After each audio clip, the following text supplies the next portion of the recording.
Mi nombre es Mercedes García Bachmann, yo soy pastora de la Iglesia Evangélica Luterana Unida y soy la directora del Instituto para la Pastoral Contextual, que es el que está organizando este curso. Y yo hoy voy a tener la función de silenciar los micrófonos que no se estén usando y darle ingreso a la gente.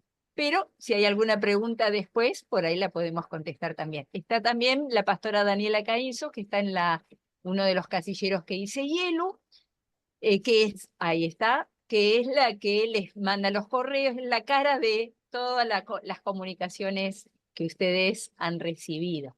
Nos da mucha alegría tener gente que no conocemos.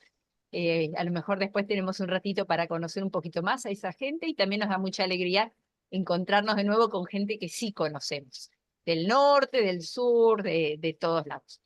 Y ahora la persona más importante a presentar el día de hoy es la licenciada Carolina Artana, que es la que va a dar la clase hoy y también va a presentarnos el curso que empieza en junio, todos los jueves de junio, de 7 a 9 de la tarde. Entonces la clase de hoy es una clase de presentación.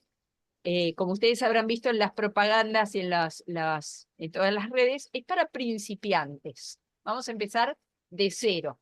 Así que no hay preguntas tontas, no hay preguntas demasiado básicas, no hay preguntas que por ahí no podemos responderlas, pero no por eso dejan de ser válidas. Así que queremos animarlas a que si tienen preguntas las hagan. La dinámica va a ser así: Carolina va a empezar presentando. Estamos grabando la reunión, así después queda para poder volver a verla. Y después de la presentación podemos tener un ratito para preguntas y una segunda parte, y ahí ya es el trabajo con un texto bíblico. Así que dicho esto, y con mucha alegría de poder estar acá con toda esta gente tan linda, Carolina, te paso la palabra y me dedico a dar ingreso a más personas y a silenciarlas. Bueno, Gracias, Mercedes. buenas tardes. Buenas tardes. Bueno, bienvenidas, bienvenidos. Para nosotros es un gusto poder compartir la palabra. Siempre es un gusto compartir la palabra, pero esta vez tuvimos como especial atención en que fuera desde cero, porque nos dimos cuenta de que a veces comenzamos con altas reflexiones, nos mezclamos con la teología, y hay cosas muy simples que no sabemos, que no conocemos o que no recordamos, y que está bueno recordarlas para poder aproximarnos mejor al texto bíblico. Entonces acá no se requieren conocimientos previos, no se requiere, no hay que dar exámenes, y con total libertad podemos preguntar. Como decía Mercedes, la dinámica en general es que hago la presentación, si les parece, anótense preguntitas y después damos un ratito para comentar. Por supuesto que si se me corta o eso, me interrumpen, o si no me escuchan, me interrumpen y rectificamos, ¿no? Así que esa sería más o menos la dinámica para el día de hoy. Entonces, yo no los veo, Mercedes, vos sí, así que cualquier cosa me avisás. Voy a compartir Sí, Carolina, pantalla. cualquier cosa yo te interrumpo. Eso, como siempre hacemos, ya sabemos cómo trabajamos. Entonces, ahí estamos. Muy bien, entonces, queremos acercarnos al texto bíblico desde cero, desde no poder a lo mejor haber tenido la posibilidad de conocer nada. Y queremos empezar con un poquito de humor, ¿no? Acá vemos una caricatura de un Jesús que dice, sígueme, y la persona no sabe por qué red social seguirlo, ¿no? Hoy tenemos muchas redes sociales, pero no sabemos exactamente cómo sería seguir en una red social. No todos manejamos todas las redes sociales. Y el sígueme de Jesús queda como raro hoy, ¿no? Entonces antes se entendía a lo mejor más directamente, y si yo hoy les digo, che, ¿me seguís? Y vos me vas a decir, ¿qué te sigo? ¿En Instagram, en Facebook, digamos, en las distintas plataformas? ¿Cómo sería seguirte hoy? ¿No? Entonces, ¿cómo sería hoy seguir a Jesús? ¿No? Esa sería bueno, la actualización de algo que vamos viendo. Lo primero que vamos a ver entonces es qué es la Biblia.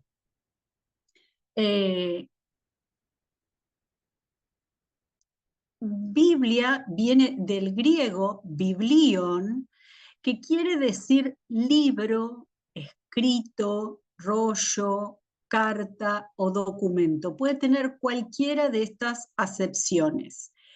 Y el plural es biblia, ¿no? Entonces, biblion es este librito, este documento, o nosotros allí lo pusimos también en forma de rollo, que era como se encontraba primitivamente, pero biblia es el plural de tal manera que está haciendo referencia a un conjunto de libros o a una biblioteca.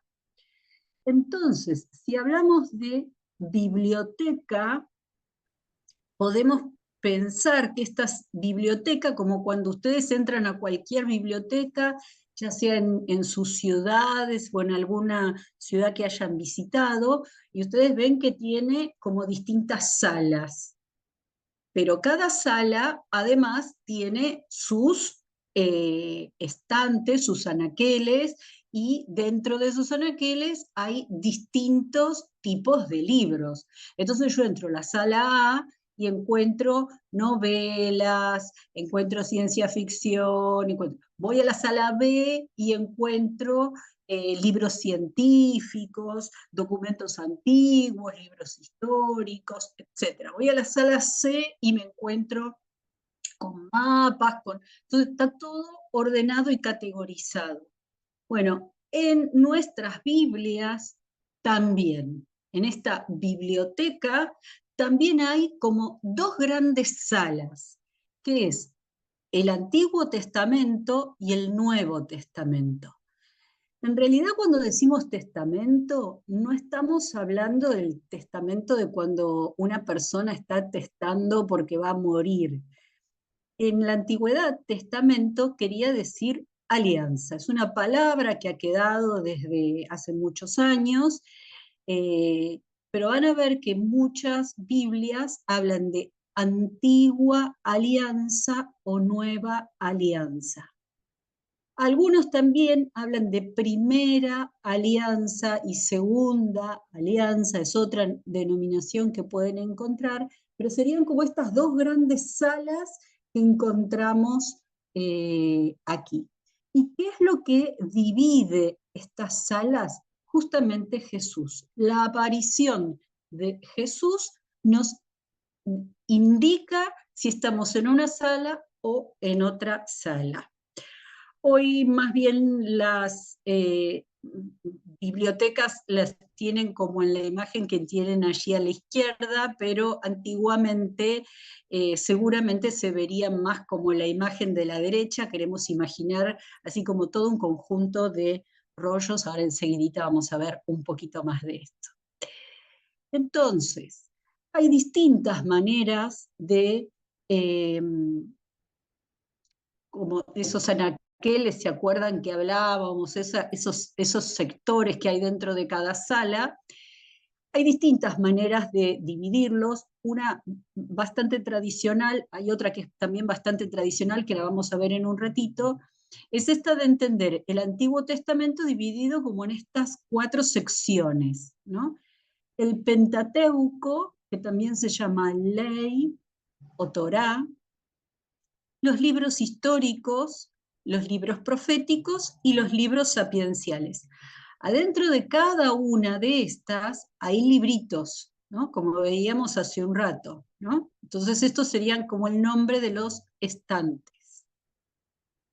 Entonces, estas 4 secciones que encontramos en el Antiguo Testamento también tienen para el Nuevo Testamento otras 4 secciones donde encontramos los 4 evangelios, los Hechos de los Apóstoles, las cartas o epístolas, cartas y epístolas quiere decir lo mismo, y el Apocalipsis.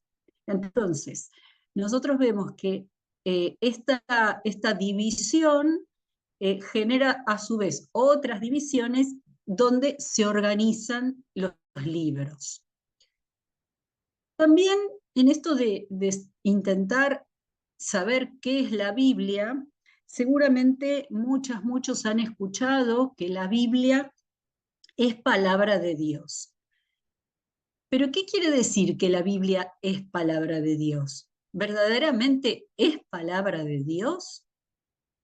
Y aquí nos encontramos con varias cuestiones para reflexionar.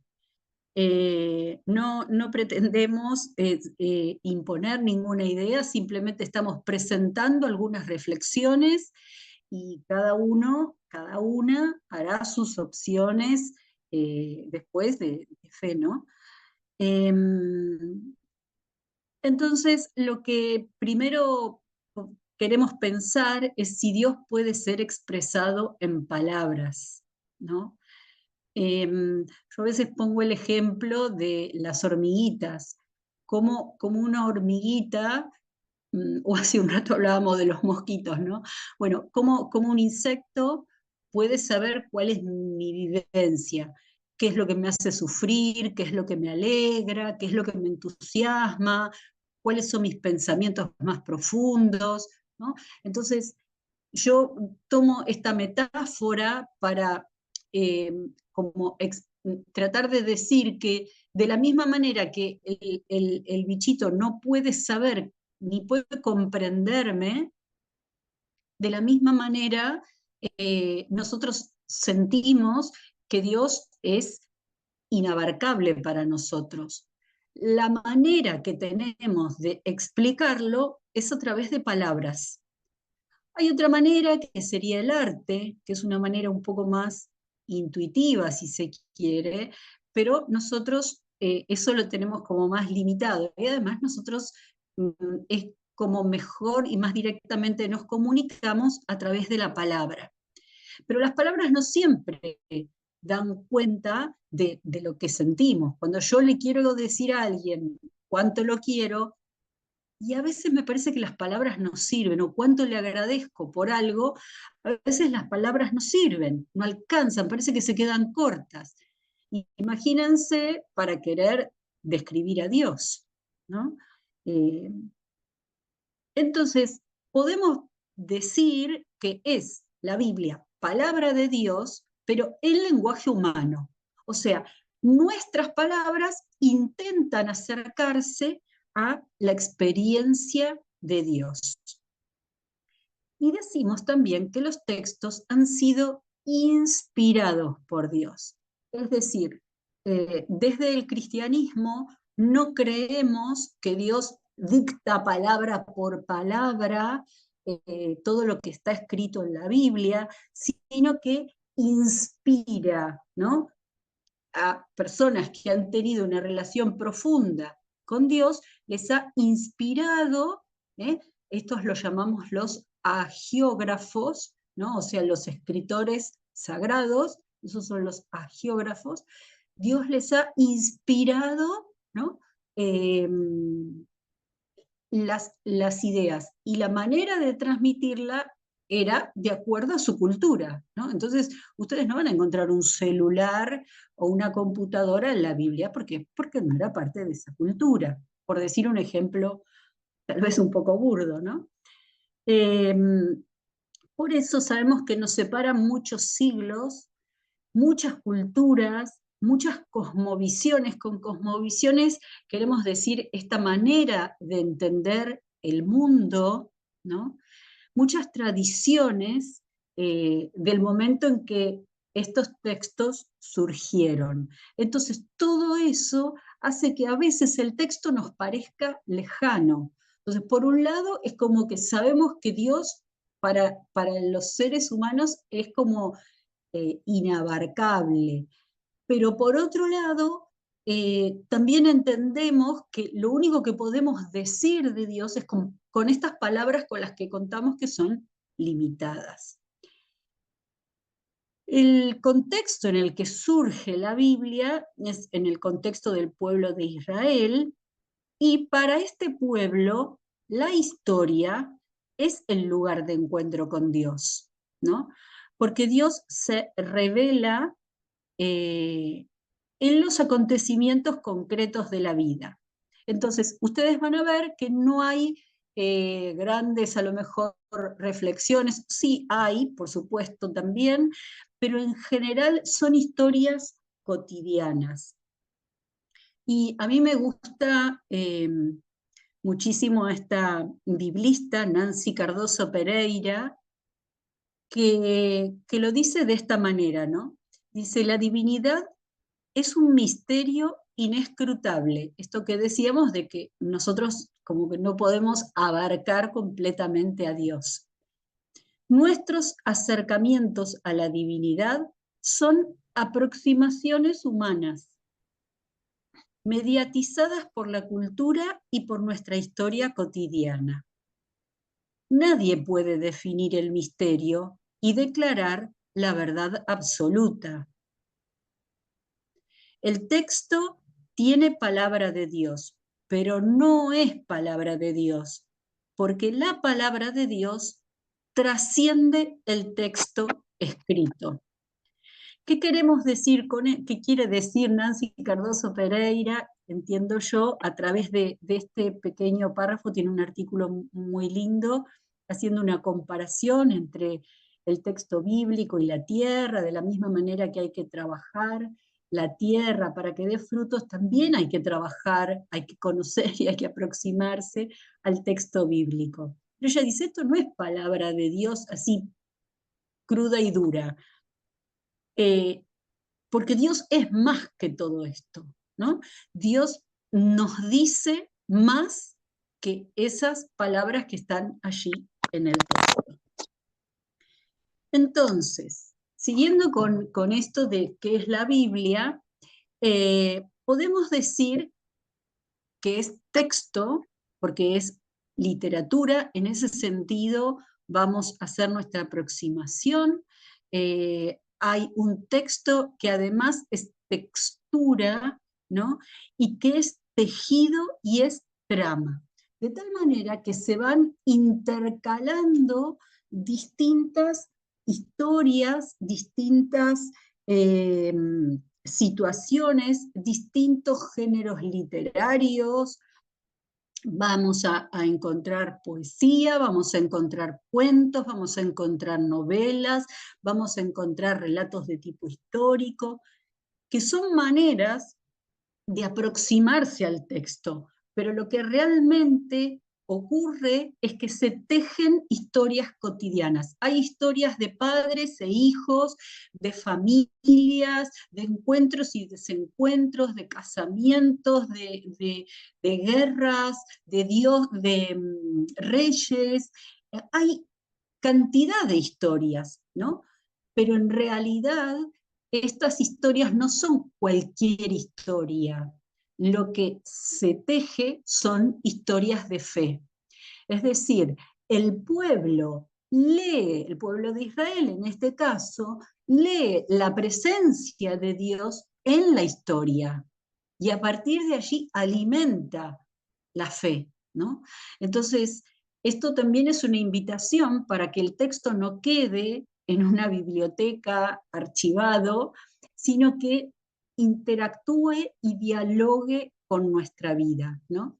Hay un autor, Paul Ricoeur, que dice, habla del círculo hermenéutico, es decir, yo voy al texto con preguntas y después el texto me da algunas respuestas, hasta donde yo puedo entenderlo, hasta donde puedo analizarlo, pero eso me genera nuevas preguntas y vuelvo al texto y vuelvo a la vida personal, comunitaria, etcétera, Y así se va generando este círculo, esta circularidad con las historias del pasado y mi historia, nuestras historias. Y como para continuar con esta reflexión de qué es la Biblia, podemos decir que los lectores de la Biblia generalmente, dice Elizabeth Schurzler Fiorenza, los lectores de la Biblia generalmente no son conscientes de que los relatos bíblicos no son ni informes de sucesos, ni transcripciones de hechos, sino construcciones retóricas que han elaborado la información de que disponían según intereses políticos o religiosos. Volvemos un poquito sobre algunas palabritas que me parecen importantes. Ella dice, no son informes de sucesos ni transcripciones de hechos. Es decir, quien vaya a la Biblia a buscar historia no es el lugar, es un libro de fe. Entonces, nosotros vamos a encontrar elementos históricos, por supuesto, porque acabamos de decir que se tejen historias de familias, de pueblos, etc. Entonces, estas historias, por supuesto, hay elementos históricos, pero ¿quiere transmitirnos una idea histórica? ¿Es un libro de historia? No, es un libro de fe, ¿no? Entonces, hay construcciones, hay narraciones, hay cuestiones que nos traen información, pero a través de los intereses políticos o religiosos de ese momento. Lo que comentábamos hace un rato, que tienen un mundo en el cual han nacido. Por eso es tan importante entender los contextos. Está organizando esta charla el Instituto para la Pastoral Contextual. Entonces, fíjense la importancia que tienen los contextos, tanto el contexto en el que surge la Biblia, en el que surgen estos textos, como el contexto en el que se transmiten y como nuestro propio contexto, ¿no? Entonces, poder entender que hay muchos contextos que se cruzan, otra vez nos vuelve a traer la idea de trama, texto, textura, tejido, ¿no? Y en una homilía de 1978, Monseñor Romero decía, la Biblia sola no basta. Es necesario que la Biblia la retome la Iglesia y la vuelva a ser palabra viva. La Iglesia no son las pastoras, pastores, sacerdotes o el Vaticano. La Iglesia somos cada una y cada uno de nosotros. Entonces nosotros debemos retomar el texto y hacer que esa palabra se vuelva palabra viva, ¿no? Porque, como decíamos hace un rato, si la cerramos, la leemos, la cerramos y vuelve a nuestra biblioteca o queda arriba de una mesa, no ha cumplido su cometido. La idea es que podamos retomarla como palabra viva. Algunas aclaraciones. Los títulos, si ustedes tienen, como decía Mercedes hace un rato, sus Biblias a mano, van a ver que a veces en negrita o en cursiva aparecen algunos títulos antes de cada parrafito, decimos parágrafo. Esos títulos no forman parte de la Biblia. Atención, porque son agregados de las editoriales que arman cada Biblia y deciden ponerle un título. ¿Y por qué digo atención con esto? Porque los títulos muchas veces condicionan nuestra lectura. Si yo leo el título Jesús y la mujer pecadora, ya sé que la mujer es la pecadora. no hay chance de que sea otra cosa. Bueno, habrá que ver si es pecadora o no, ¿no? Entonces, ven, acá hay como por dar un ejemplo chiquito, hay un sesgo que el título me está dando, que está bien, sirven para orientarnos y demás, pero en realidad condicionan a veces dirigen un poquito nuestras interpretaciones. La sugerencia es también que ustedes, si se inician en este camino, puedan mirar mucho el índice. No es necesario aprenderse tantos libros de memoria, hasta las bibliotecarias y bibliotecarios tienen sus ficheros, o en sus computadoras tienen sus organizadores como para saber dónde está cada libro. Entonces, después de muchos años, uno a lo mejor puede tener una idea más clara. Pero recurran siempre al índice, que es lo que nos orienta con respecto a los libros, ¿no? No hay que tener temor de decir, bueno, yo acá no sé dónde está, lo busco y con eso está más que bien.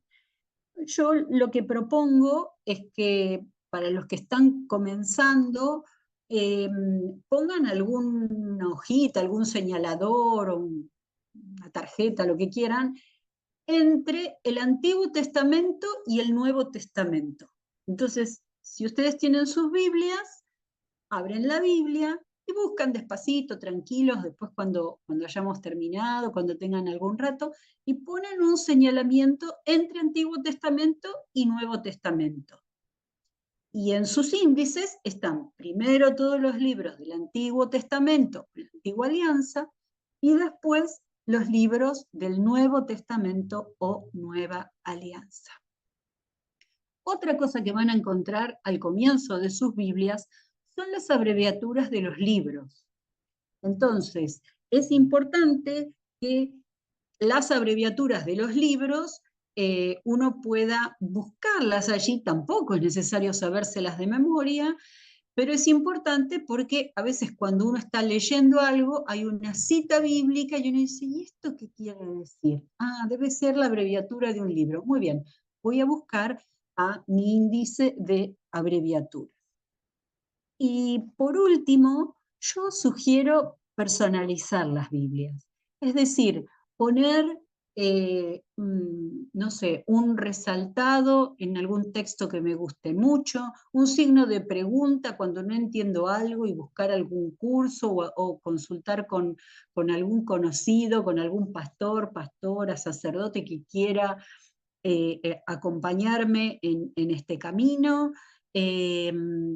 O sea, no tener miedo de preguntar y de anotar, si bien muchas veces decimos es un texto sagrado, es un texto que tiene que ser cercano, del cual tenemos que apropiarnos y al cual tenemos que acercarnos.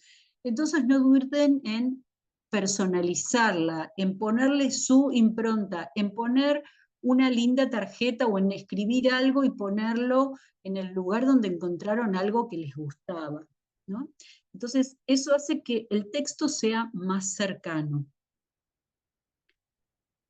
¿Cómo nos orientamos en esta biblioteca, ¿no?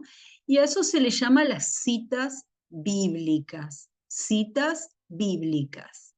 Entonces, ustedes van a encontrarse algo parecido a esto. Génesis 1, 1, 5. En primer lugar, uno busca el nombre del libro. Otra vez, voy al índice, busco, si ya más o menos sé que es del Antiguo Testamento o del Nuevo Testamento, empiezo a buscarlo por allí, puedo preguntar, ¿es del Antiguo Testamento? ¿Es del Nuevo Testamento? Entonces busco el nombre del libro, después busco el capítulo, que en general, si ustedes tienen sus Biblias abiertas, van a ver que es un número grande que está en negrita, y la longitud de los capítulos es variable. Y después busco los versículos, que son los números chiquititos, ¿no? Son versos chiquitos que también tienen una longitud variable. Puede ser de varios renglones o puede ser de poquitas palabras, ¿no? Entonces, ¿cómo, siguiendo con las citas bíblicas, cómo aparecen algunas cuestiones particulares, ¿no? Ustedes vieron que yo acá puse Génesis 1, 2 puntos, 1-5. Muy bien. La coma o los 2 puntos, yo prefiero utilizar los 2 puntos, pero podría ser también la coma, indican la separación entre los capítulos y los versículos, ¿no? Entre los capítulos y los versículos. Ah, esperen que me quedé pensando, alguien que tenga Biblia, ¿quisiera leer Génesis 1:5? Ya que estamos, practicamos. Leo. ¿Tenés tu Biblia ahí? ¿Querés darnos un segundito más por si alguien no encontró todavía? Ok.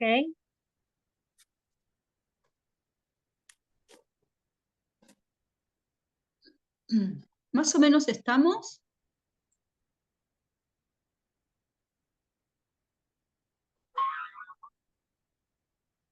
Sí, dale.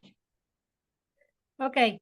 Al principio, Dios creó el cielo y la tierra.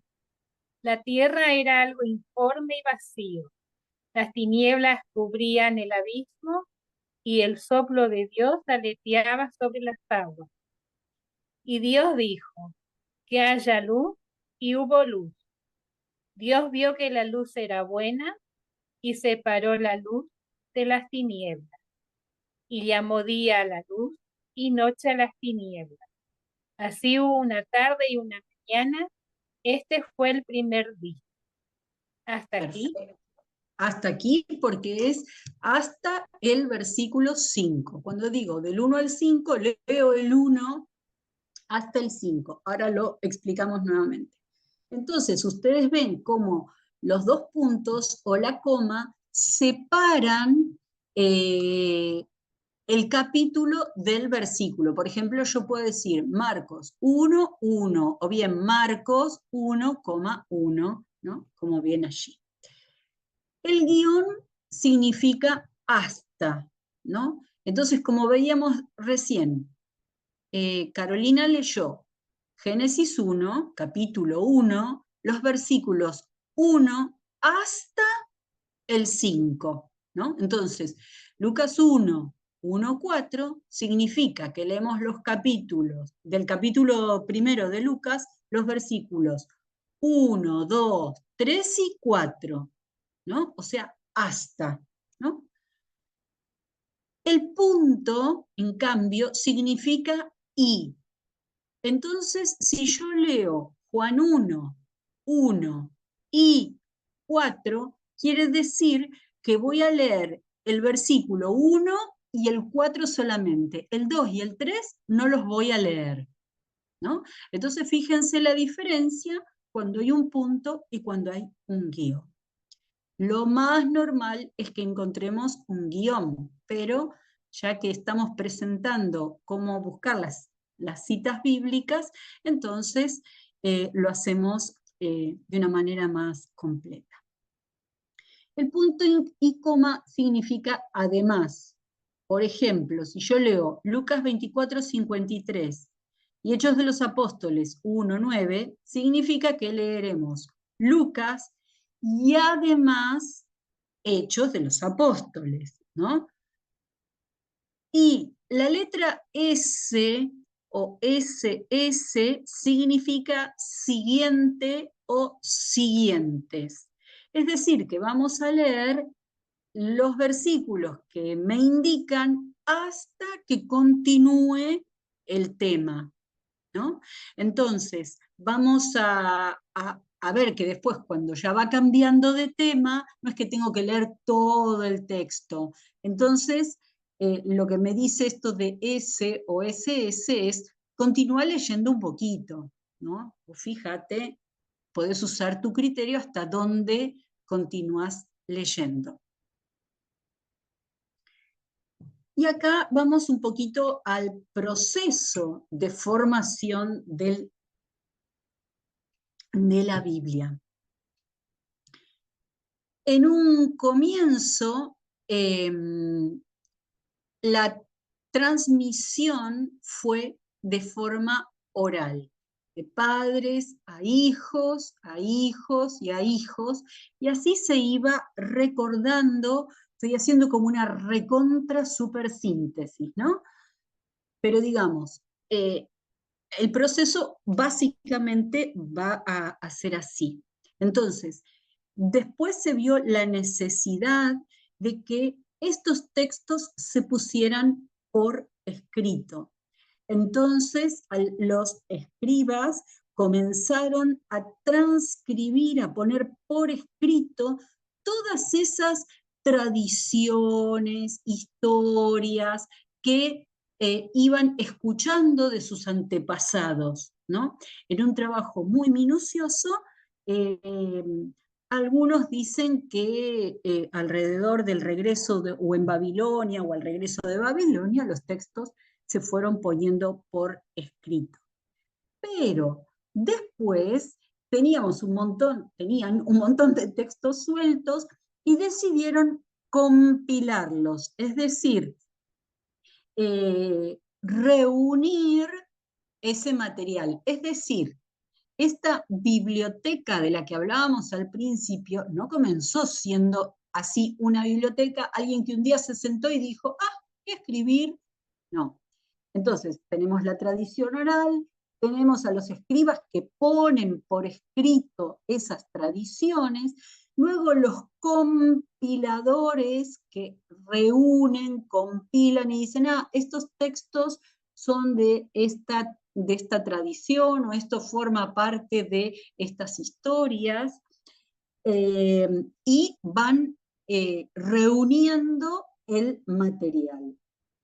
Y finalmente aparecen las traducciones, ¿no? Entonces, hay un largo proceso allí de traducción interesantísimo, podríamos estar hablando un montón de este tema, pero las traducciones lo único que hacen es confirmarnos que hoy solo conservamos copias de copias de copias de copias. Esto en parte tiene que ver porque los libros se han perdido, porque los materiales se han corrompido con el paso de los siglos y no se han conservado, no se veía la necesidad de hacer un backup en la computadora. Entonces, vamos a meternos un poquito más en esto que comentábamos de estos materiales que se corrompen.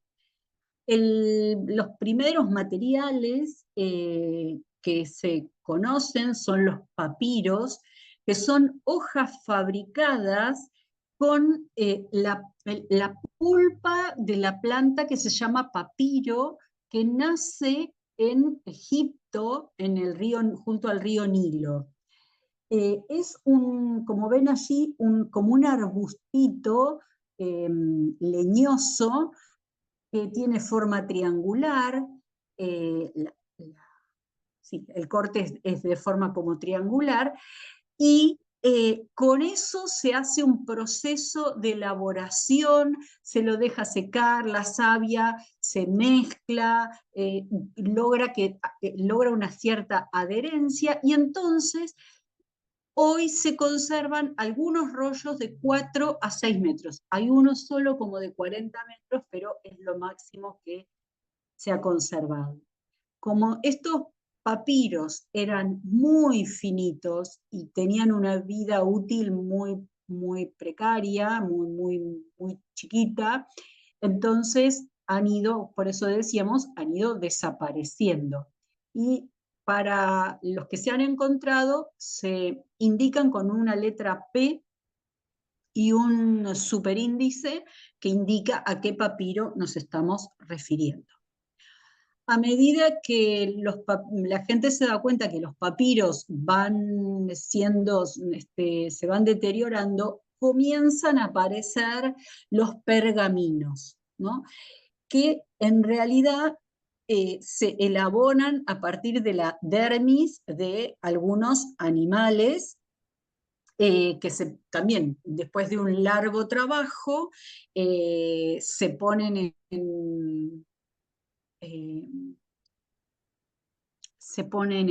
en bastidores, se estiran, se les hace un trabajo de pasarles como un ácido, se les pasa como una piedra pómez para pulirla y para que se pueda escribir sobre esa superficie.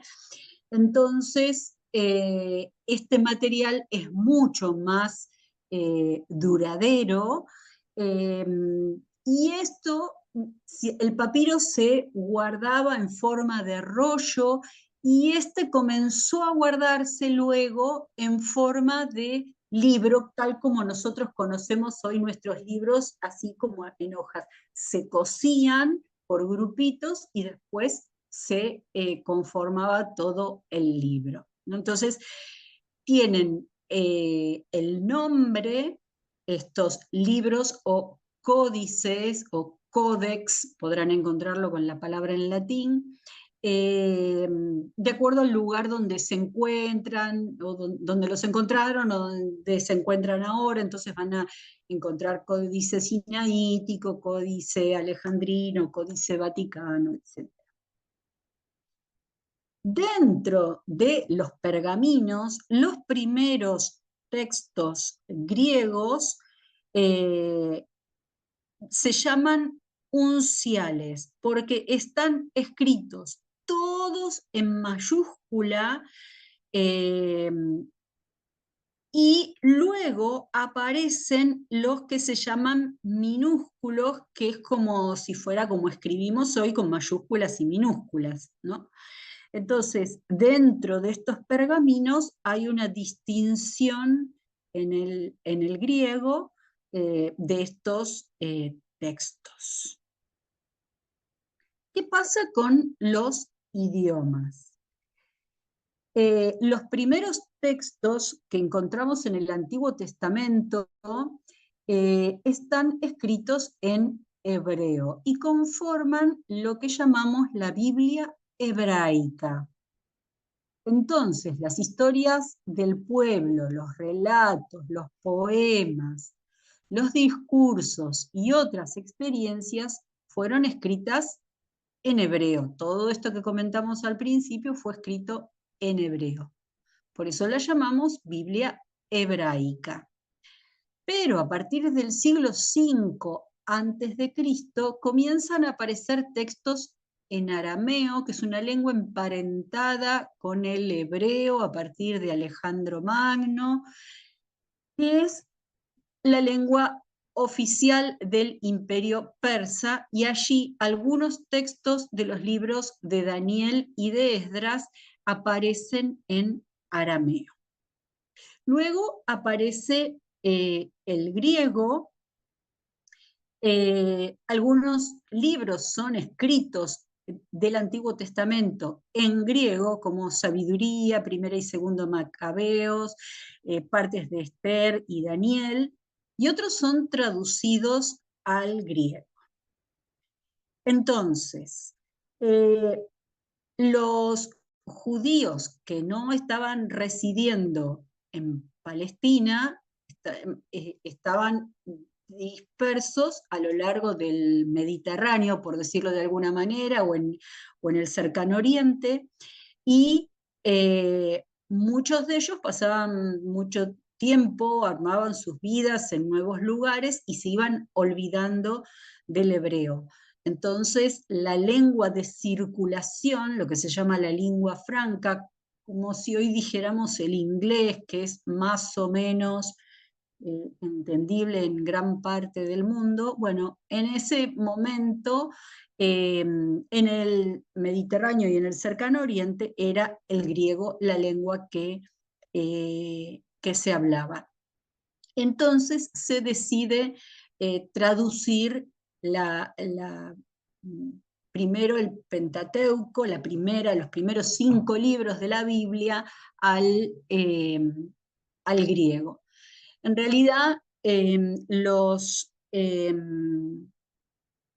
la comunidad judía que vivía en Alejandría, que en ese momento era la capital de Egipto, esa comunidad era si había 1 millón de habitantes en Alejandría, 100.000 eran judíos y vivían más o menos juntos en un barrio y se guiaban por sus propias leyes, que eran justamente las de la Torá. La ley, los 5 primeros libros, como decimos, de la Biblia.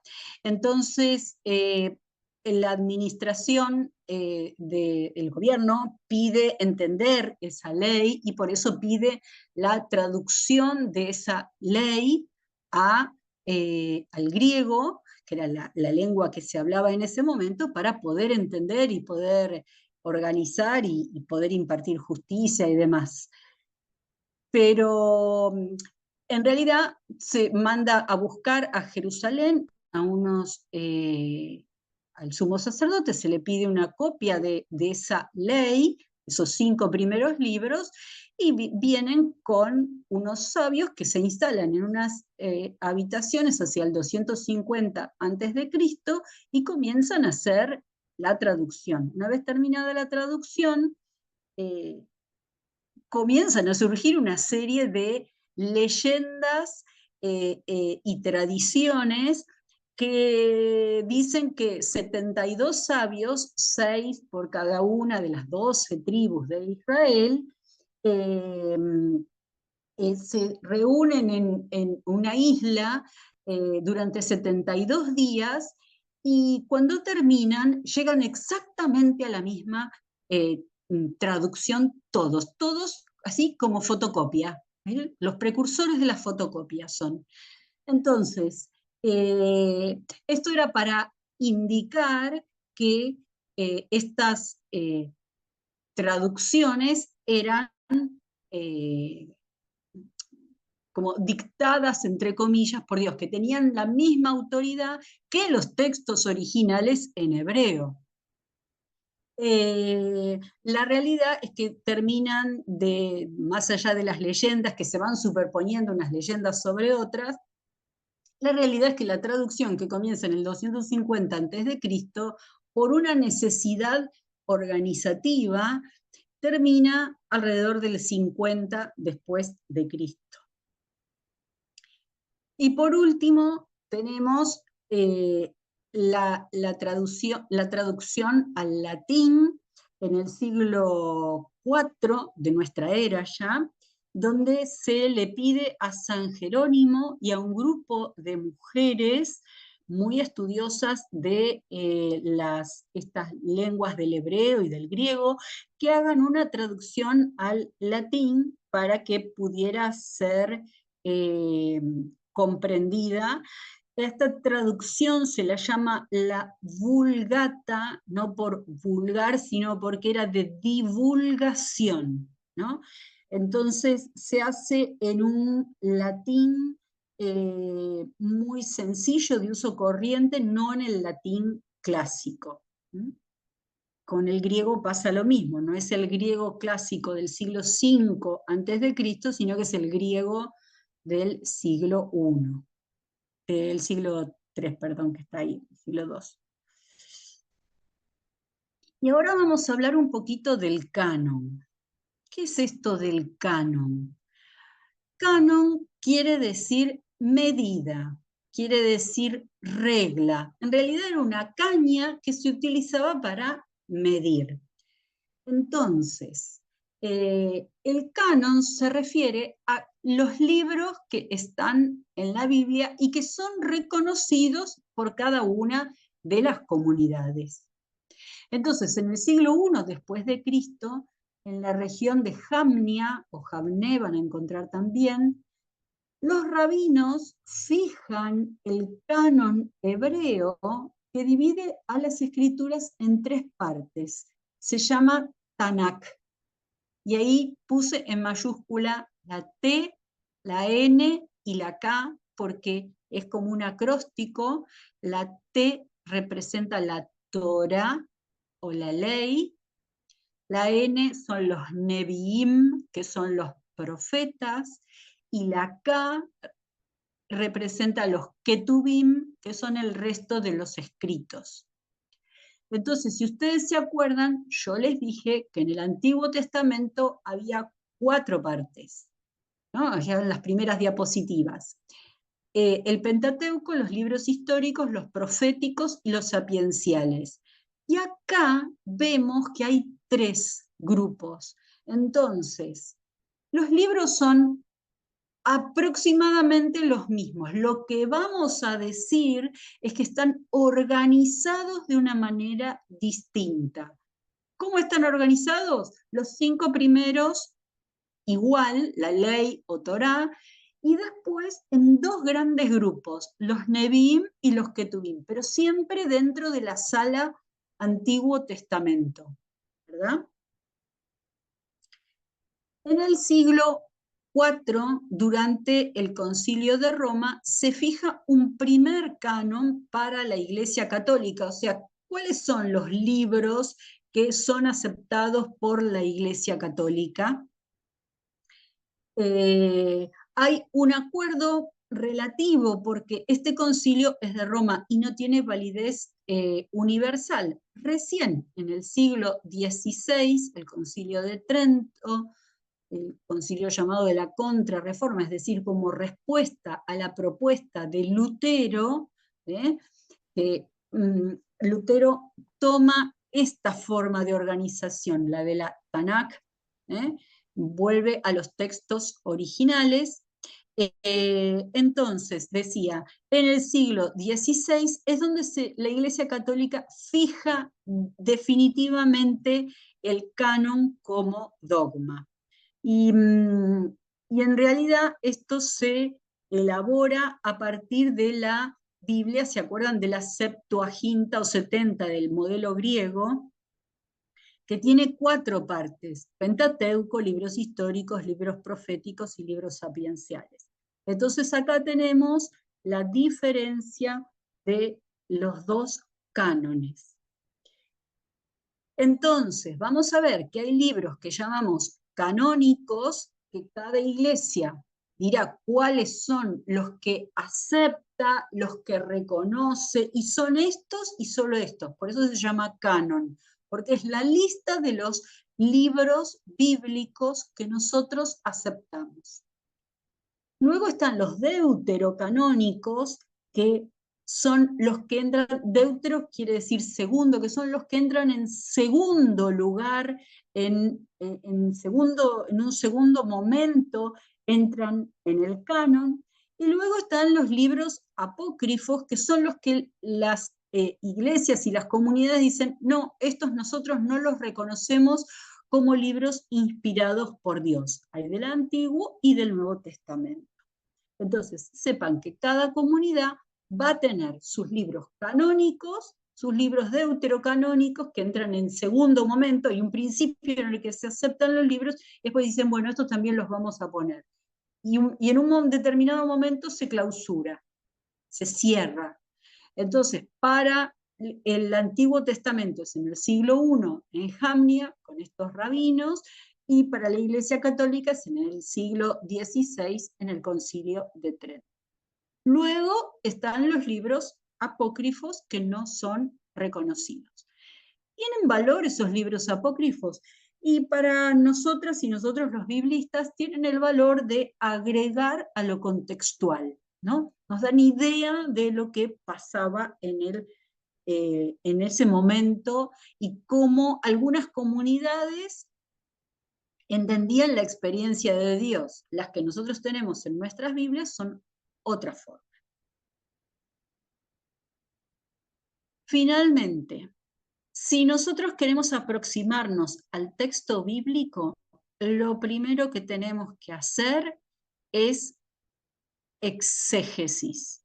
Esta palabra es así como extraer, sacar del texto, analizar el texto, ¿no? Para después poder hacer hermenéutica o interpretación. Por eso ven que está circular, ¿no? Entonces, esta circularidad entre la exégesis y la hermenéutica, entre el análisis y la interpretación, hace que las y los biblistas, las y los fieles, no le hagamos decir a la Biblia cualquier cosa. Si yo me quedo acá en la exégesis, en el análisis, la verdad que estoy haciendo análisis literario, estoy como contando cosas que yo averiguo del texto que podrán ser más o menos interesantes. La hermenéutica hace que el texto pase a mi vida, a la vida de mi comunidad. Ahora, si yo hago solamente hermenéutica y no hago exégesis, hago opinología, digo yo, ¿no? O sea, yo opino, ay, me parece que es lindo el texto, me parece que es así, me parece... No, no puedo decir cualquier cosa, o que es lindo o que es feo, sin haber hecho primero un análisis, ¿no? Entonces es como que las dos partes se necesitan. Hago análisis y después hago interpretación. Pero la interpretación que hago tiene que estar basada en el análisis, ¿no? Porque si no, como decíamos hace un rato, le hago decir a la Biblia cualquier cosa. Y esto es lo que ha generado, por ejemplo, que el texto bíblico haya servido como justificación para guerras y para atrocidades, ¿no? Entonces, analizo el texto bíblico y lo interpreto, lo llevo a mi vida personal, a mi vida comunitaria. Una vez que fue a mi vida comunitaria, a partir del análisis que hice, no a partir de cualquier cosa, a partir del análisis que hice, entonces vuelvo al texto bíblico nuevamente. Este análisis para las y los biblistas está pautado, hay una serie de métodos que se llaman métodos exegéticos, que son métodos de análisis para que justamente tener como muros de contención y que no sea, ¿y qué analizo? Bueno, podemos dar algunas indicaciones generales, pero en realidad lo que hago es tratar de que el texto tenga que siga como este conjunto de herramientas para luego hacer la interpretación. Y ya estamos. Bueno, Mercedes, ¿te parece que hagamos un paréntesis acá? Sí, me parece. Siempre que Porque no creo sea que muy largo, sí. pero sí, ¿les parece? Son y 4 según mi celular. ¿Les parece que 5 minutos hasta las y 9? ¿Hasta las y 10? ¿Está bien? Caro, ¿está bien? Ok, Sí, ok. sí, sí, Perfecto, yo decía hacer este paréntesis cortito y después ver un poquito preguntas y qué sé yo, y terminar con el textito. ¿Te perfecto. parece? Entonces, dejen conectado, no se vayan. Y Muteamos entonces, y sí. exacto, a las y 10 retomamos, puntual.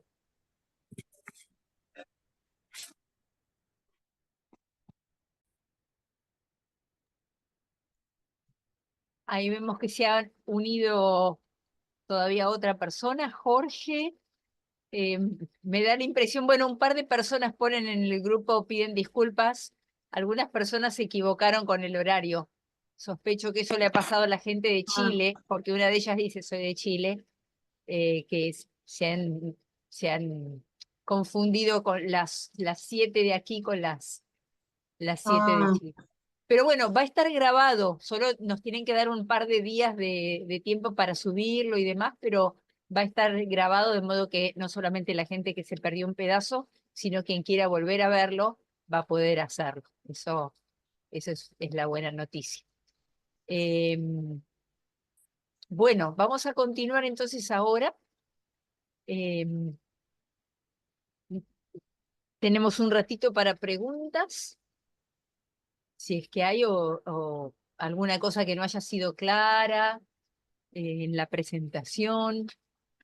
Y después vamos a tener un ratito para trabajar con el texto bíblico junto con Carolina. Tienen en su abajo en el Zoom, tendrían, a ver, esperen, un segundito de mí.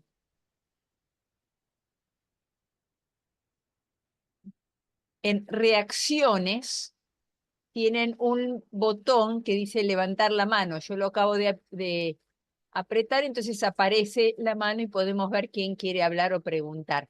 Y después en en el mismo botón de reacciones tienen uno que es bajar la mano, con lo cual desaparece de nuevo, entonces sabemos que ya está contestada. Así que si alguien tiene una pregunta o algo que no entendió y quiere aprovechar y preguntarle a la profesora, levante la mano, así la vemos, porque no, la pantalla no nos deja ver a todo el mundo de la misma manera.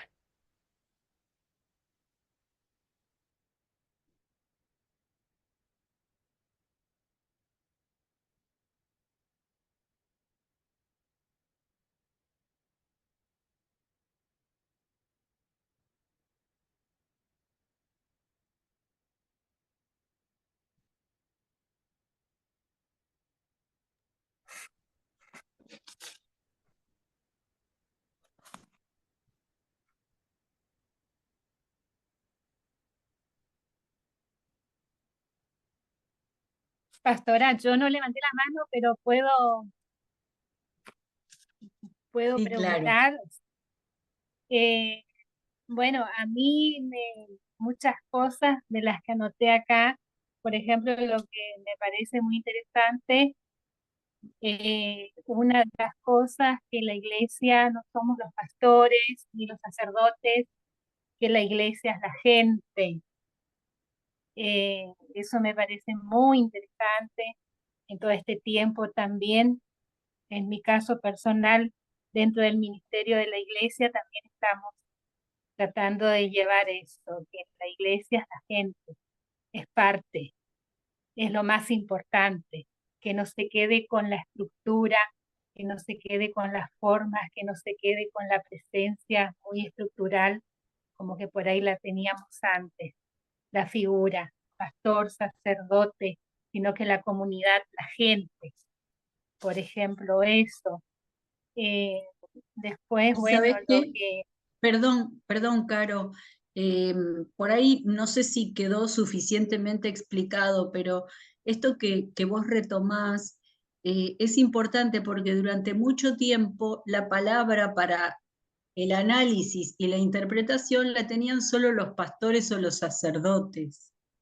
Y este trabajo que estamos haciendo tiene que ver justamente con eso, con que todas y todos podemos leer la Biblia, analizar la Biblia, interpretar la Biblia en comunidad. La certeza de que estamos acertadas es que estamos trabajando en comunidad, ¿no? Entonces, como iglesia, que eso es justamente lo que quiere decir la palabra iglesia, entonces ahí tenemos la certeza de que si dos o tres están en mi nombre, yo estoy allí.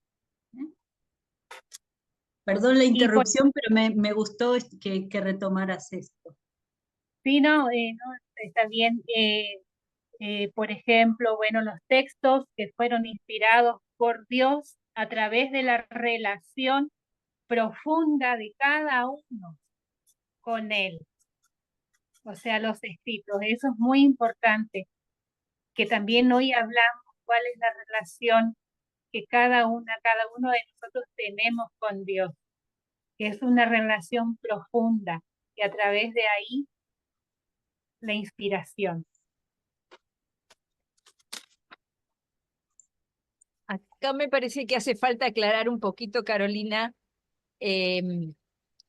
Vos decís que durante, digamos, que durante siglos la interpretación estuvo en manos de curas o sacerdotes, pastores. En parte es cierto, y de hecho todavía hoy, digamos, las iglesias tienen un ministerio reconocido. Pero por otro lado, también es cierto y es súper importante lo que vos explicaste del texto, que es el sacerdocio de todo el pueblo de Dios. Ese es el término técnico, ¿no? El sacerdocio, ¿por qué? Porque los sacerdotes tenían la función de mediar entre el pueblo y Dios. Entonces, el sacerdocio de todas las personas bautizadas, de todas las personas creyentes, es esa función de hablarle al resto de la creación o de proclamar al resto de la creación sobre Dios y de interceder por la creación frente a Dios. Ahora, justamente, digamos, las distintas iglesias han ido reconociendo o recuperando esa función de interpretación de la Biblia en distintos momentos. La Iglesia Católica Romana lo hizo muy fuertemente en el Concilio Vaticano II. Y a partir del Concilio Vaticano y a partir de que en el Vaticano muchos sacerdotes, obispos en realidad, de América Latina se dieran cuenta de que si bien eran iglesia mayoritaria en este continente, no habían podido hacer generar un impacto fuerte sobre el pueblo, fue lo que llevó a toda la teología de la liberación, los movimientos de base, la interpretación, los movimientos de lectura popular de la Biblia. Otras iglesias, bueno, la ortodoxa es un poquito distinto porque tiene dos tipos de sacerdocio, uno más preparado y otro más cerca de las bases, y las iglesias de la Reforma, en realidad, ese es el gran principio de la Reforma, ¿no? Que la interpretación de la Biblia, la autoridad de la interpretación de la Biblia está en la Biblia misma y no está en la iglesia que dice esta es la interpretación correcta. Y de ahí viene bueno, el énfasis de Lutero en que el pueblo aprendiera a leer para poder interpretar por sí mismo la palabra, ¿no? Ahora, siempre la iglesia está en esa tensión entre decir que somos todos, todas pueblos de Dios y apropiarse de una determinada forma de interpretarla. Por eso me parece que es muy importante esto que marcó Carolina y que fue las dos Carolinas. Primero Carolina Artana en la presentación y después Carolina Holland en su comentario, que es que el pueblo, la persona creyente lee la Biblia por sí misma, quizás de manera personal, privada, pero en realidad es la comunidad la que interpreta la Biblia y la comunidad identifica a sus ministros o ministras, a las personas para llevar adelante esa función. Así que bueno, de todo esto también hablaremos más durante el curso, porque obviamente toda esta cuestión de cómo se interpreta tiene sus reglas, hay distintos tipos de lectura, hay lectura devocional, hay lectura crítica, hay lectura histórica, hay una cantidad de formas distintas de leer. Entonces, parte de lo que vamos a aprender en este curso, en estos dos cursos, es que se puede leer de distintas maneras. Pero bueno, me pareció que eso había que aclararlo para ver que también hay una diversidad en el mundo de la iglesia, es muy amplia, ¿no? Desde el siglo I hasta hoy, y es muy variada, dependiendo de la tradición y el lugar donde se encuentra. Y también en cuanto al reconocimiento de cómo se lee y se interpreta, es diferente. ¿Hay Y alguna otra también mano? Sí, me Caro. parece que en relación con lo que estábamos diciendo, yo hablé de las traducciones, digamos, de los idiomas, el hebreo, el griego, el latín, pero no hablé de las lenguas modernas, ¿no? Y ahí creo que debemos agradecerle a Lutero justamente la posibilidad de que haya entendido que como iglesia, todos, todas, tenemos la posibilidad de tener acceso al texto bíblico, ¿no? Entonces, fue él quien inició este esta movida, dirían nuestros jóvenes hoy, de poder tener acceso al texto bíblico. Por eso seguramente las iglesias cristianas han avanzado más rápidamente porque sus comunidades primero tuvieron acceso al texto bíblico. La Iglesia Católica durante mucho tiempo mantuvo el latín como lengua oficial y entonces eso le dificultaba a muchas personas la comprensión, ¿no? Así que esto también, darnos cuenta de cómo a través de los siglos ha habido cosas muy negativas y ha habido cosas muy positivas. Tuvimos que esperar 16 siglos o 15 siglos para que apareciera Lutero y nos diera esta posibilidad, y tuvimos que esperar casi 20 o un poquito más hasta que la Iglesia Católica llegara a esto, y bueno, así cada comunidad va haciendo su proceso, ¿no? Pero eso es justamente lo que tiene de interesante esto de poder acercarnos a la Biblia, ¿no? Poder entender todas estas idas y venidas a lo largo del tiempo. Perdón, Caro, te interrumpimos. Nos apasionamos las dos y nos enganchamos con estos temas. Te No, está escuchamos. súper. Gracias a las dos. Buenísimo, buenísimo todo. O sea, para mí es re enriquecedor todo. Así que también me podía pasar preguntando toda la hora, pero no es.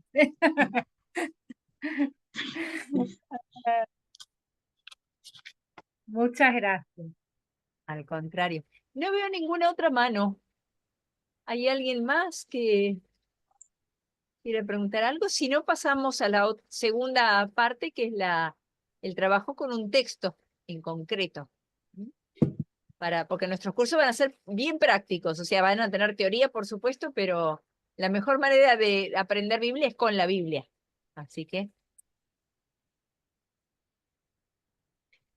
Alguien que no haya entendido algo, podemos repetirlo tranquilamente, porque como dijimos al principio, este es un curso para gente que se inicia, no es necesario saber nada, así que aunque les parezca muy, si les daba más pudor, quieren ponerla en el chat, la pregunta, no sé, igual no tengan reparo, porque no hay preguntas más o menos inteligentes, más o menos importantes.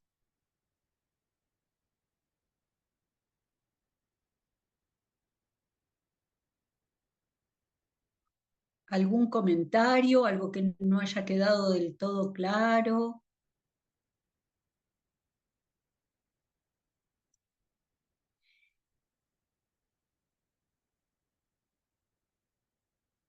Y si hay, ahora cambio un poquito la pregunta, si hay algo que ustedes creen que necesitarían saber o que quisieran saber para los cursos que preparamos. Tenemos medio armados los cursos, pero se abren a lo que cada una de ustedes cada uno pueda necesitar también, ¿no? Eso es importante, me parece.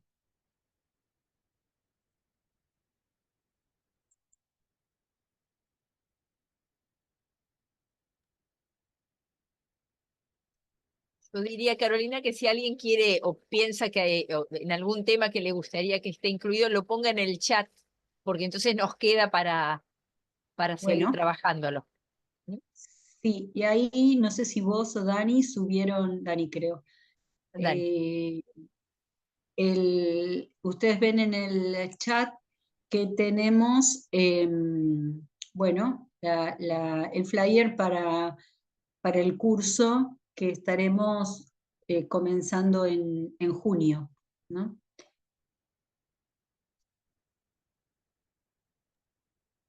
Bueno, yo diría, Carolina, sigamos y Sí, por ahí todavía alguien se bien, anima si tiene alguna pregunta.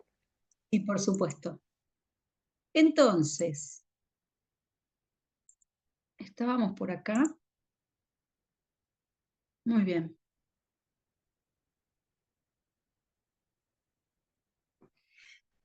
Entonces, lo que queríamos ahora era A ver, esto no pasa. Ay. Era compartir este texto de los Hechos de los Apóstoles que están en el Nuevo Testamento. Si quieren buscarlo, pueden buscar en el índice, como decíamos al principio, donde comienza el libro de Hechos de los Apóstoles. Y estamos en el capítulo 8 y vamos a detenernos particularmente en los versículos 26 a 39. ¿Alguien quisiera leer este texto?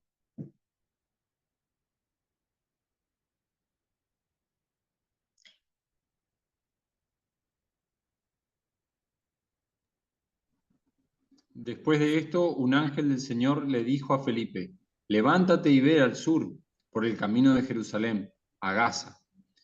Este camino pasa por el desierto. Felipe se levantó y se fue. En el camino se encontró con un hombre de Etiopía. Era un alto funcionario, tesorero de la reina de Etiopía, el cual había ido a Jerusalén a adorar a Dios. Iba de regreso a su país, sentado en su carro y leyendo el libro del profeta Isaías. El Espíritu le dijo a Felipe: ve y acércate a ese carro. Cuando Felipe se acercó, oyó, en el etíope está muy chiquito para mí también, y, leía el libro de Isaías y entonces le preguntó: ¿entiende usted lo que está leyendo? El etíope le contestó: ¿cómo lo voy a entender si no hay quien me lo explique? Y le pidió a Felipe que subiera y se sentara junto a él. La parte de la escritura que estaba leyendo era esta: fue llevado como una oveja al matadero, como un cordero que se queda callado delante de los que lo tranquilizan. Aquí tampoco abrió él la boca, y fue humillado y no se hizo justicia. ¿Quién podrá hablar de su descendencia? Porque su vida fue arrancada de la tierra. ¿Sigo? Sí, por favor. El funcionario etíope le preguntó a Felipe: dime por favor, ¿a quién dice esto el profeta? ¿De sí mismo o de algún otro? Entonces Felipe, tomando como punto de partida el lugar de la escritura que el tipo leía, le anunció la buena noticia acerca de Jesús. Más tarde, al pasar por un sitio donde había agua, el funcionario dijo: aquí hay agua. ¿Hay algún inconveniente para que yo sea bautizado? Entonces mandó a parar el carro y los dos bajaron al agua y Felipe lo bautizó. Cuando subieron del agua, el Espíritu del Señor se lo llevó a Felipe y el funcionario no lo volvió a ver, pero siguió su camino lleno de alegría. Palabra de Dios. Buenísimo. Muchas gracias. Bueno, entonces, lo primero que tendríamos que hacer es que alguien pueda contarnos en poquitas palabras qué es lo que leyó el compañero.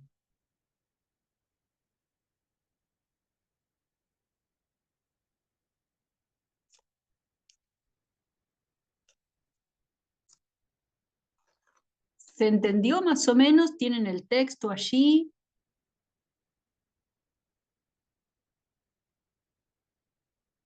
Lo que hayan entendido, si le tuvieran que contar a alguien que recién entra, qué es lo que estamos leyendo, qué es lo que hemos leído? ¿Cómo se lo contarían así, con poquitas palabras?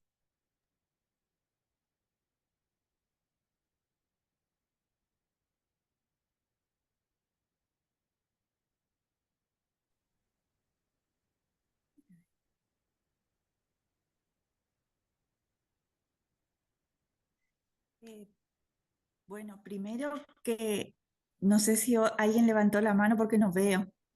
Se No ve hay solo. problema, sí. Ok. María Elena, ¿no? Sí, María Elena. primero, Sí. bueno, el contexto que es el Hecho de los Apóstoles. Entonces ya me ubico con el libro que estamos leyendo, en qué época vamos a estar, que va a ser el testimonio de los apóstoles que habían acompañado. Entonces, parte de la vida de fe quizás es de las personas que, como hiciste toda la presentación de qué es la Biblia, que es esta fe que daba testimonio, va a hablar de testimonios de muchas de las personas que compartieron la vida de Jesús. María Elena, perdón que te Sí. interrumpa. Y Solamente es sí, contar el qué texto, acabamos de sí, contar qué acabamos de leer. y lo que leemos es eh, compartir una parte del camino de, de una persona que iba y el encuentro de dos personas, una totalmente desconocida de todo lo que era el texto Sí, y compartir la lectura junto y un momento de transformación a partir de la lectura compartida. eso. Muchísimas gracias. Miren, lo primero es que todos entendamos qué es lo que leímos, ¿no? ¿Hay alguna palabra que no se entienda? La busco en el diccionario, ¿no? Entonces, por eso decíamos, esto no es para gente que sabe, esto empezamos desde cero. Entonces, lo primero que hacemos es tratar de ver si todos entendimos lo mismo. María Elena nos decía que tiene que ver con dos personas que iban por el camino, dice ella, y se encuentran y comparten la palabra. Bien, vamos a armar un poquito de contexto. El que quiera, el que lo sepa y quiera compartirlo, ahora sí lo dice, y el que no, está todo bien. Entonces, como bien decía la compañera, estamos en el libro de Hechos de los Apóstoles. Jesús ya murió y resucitó y envió su espíritu a los discípulos y discípulas. Jesús tenía discípulos y discípulas, pero había un grupo de helenistas que se habían dedicado al servicio, y en este caso el servicio que hacían era el servicio de transmitir esta buena noticia de Jesús. Uno de esos helenistas se llamaba Esteban, y este segundo que aparece es Felipe, ¿no? Entonces, como ustedes ven allí, dice que Felipe fue movido por el ángel del Señor. Es una manera de decir, no es que bajó un angelito, hoy no baja ningún angelito a vernos, entonces Felipe tuvo más suerte que nosotros. No, es una manera de expresarse, de decir que es la presencia de Dios, que lo lleva a la zona de Gaza, que está en el sur de lo que en aquel momento, bueno, actualmente también sabemos dónde está Gaza, en el sur de Palestina, y allí se encuentra con este servidor, este ministro, dice por allí eunuco, eran personas que estaban al servicio de la reina de Etiopía.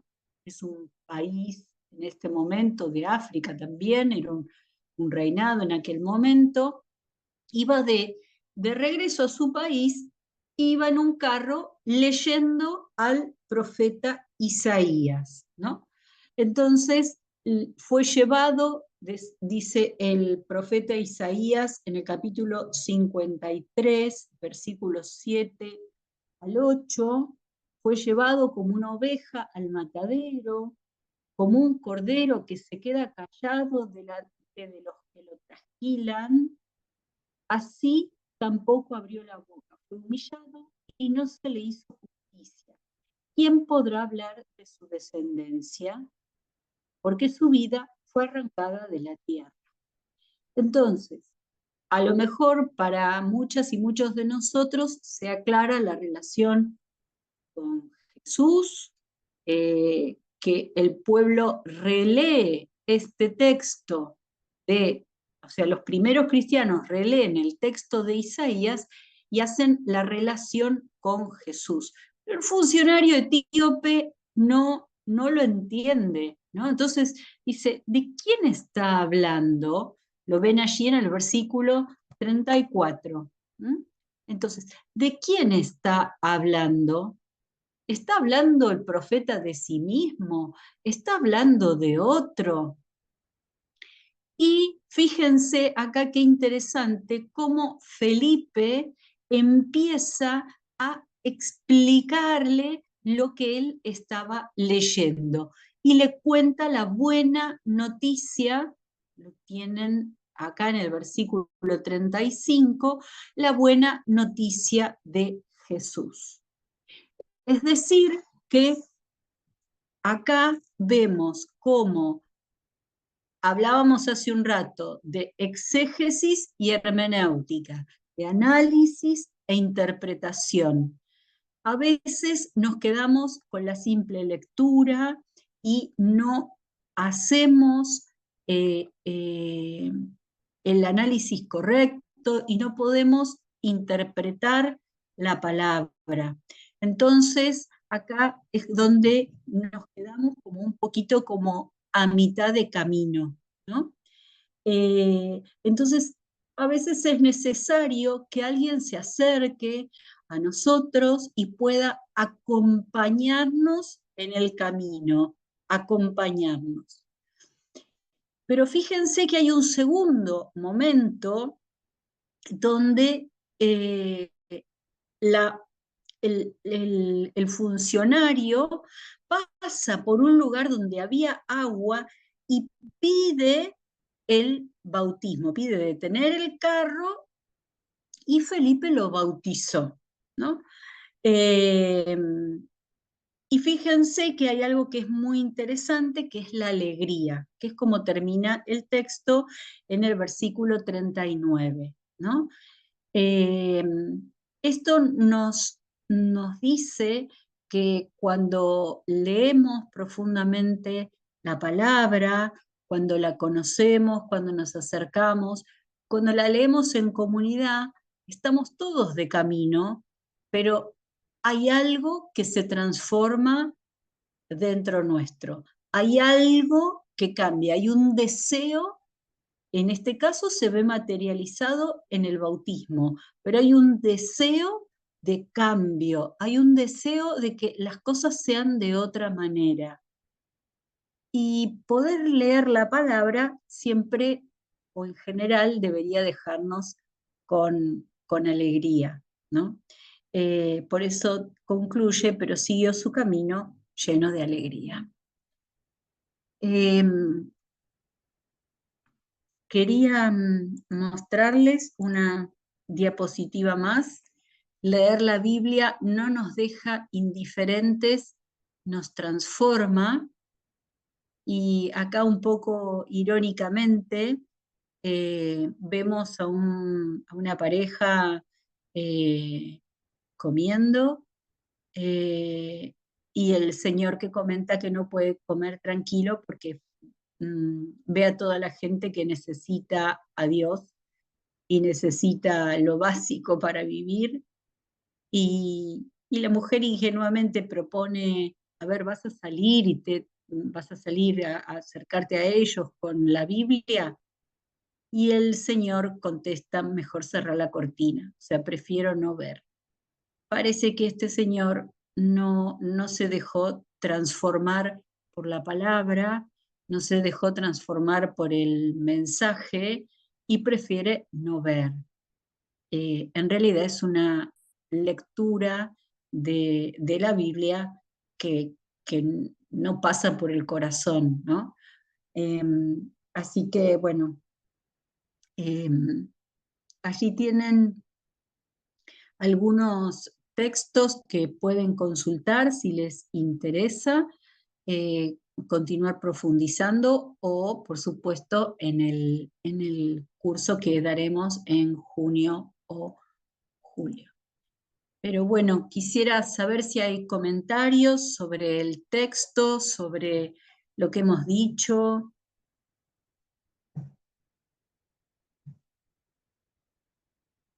Claro, ¿te parece bien si copio de la última diapositiva las referencias y las ponemos acá en el grupo para que las puedan tener? ¿Qué referencias? Las referencias bibliográficas que recién mostraste. Ah, sí, sí, sí.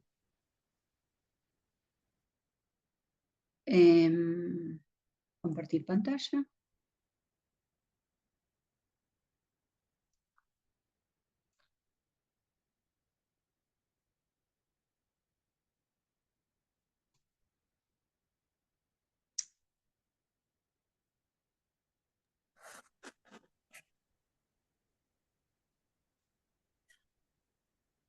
Quería, ¿se acuerdan que dije que la traducción al latín fue hecha por San Jerónimo y un grupo de mujeres estudiosas? Hay una conferencia de Gloria Ladislao y está este artículo chiquito que lo tienen en internet. Que no es muy largo, es bien interesante. Por supuesto, acá hay algunas Biblias que ustedes pueden consultar y algunos libros que son así como introductorios. Y hay acá una revista de interpretación bíblica latinoamericana, RIBLA, donde hay material muy interesante para sí, como para profundizar en algún texto, si les interesa, es material serio y muy recomendable, porque sabemos que en Internet hay muchas cosas, eh, pero bueno, no todo es serio, ¿no?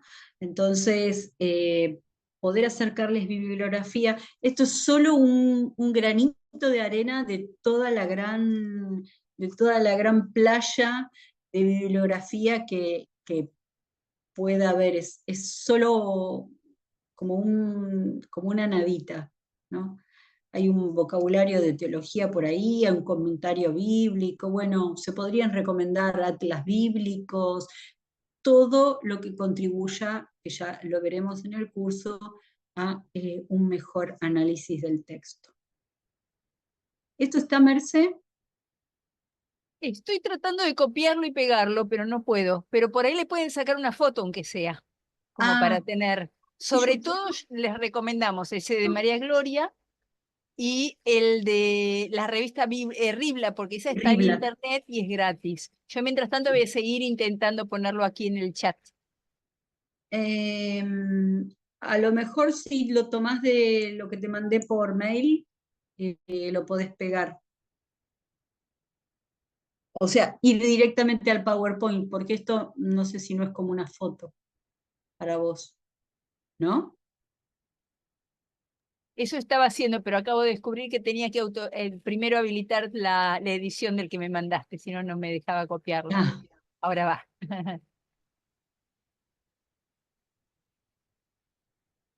Copia y ahí va. Oh, es demasiado largo, vamos por partes. ¿este lo sacó? ¿Me hablas a mí?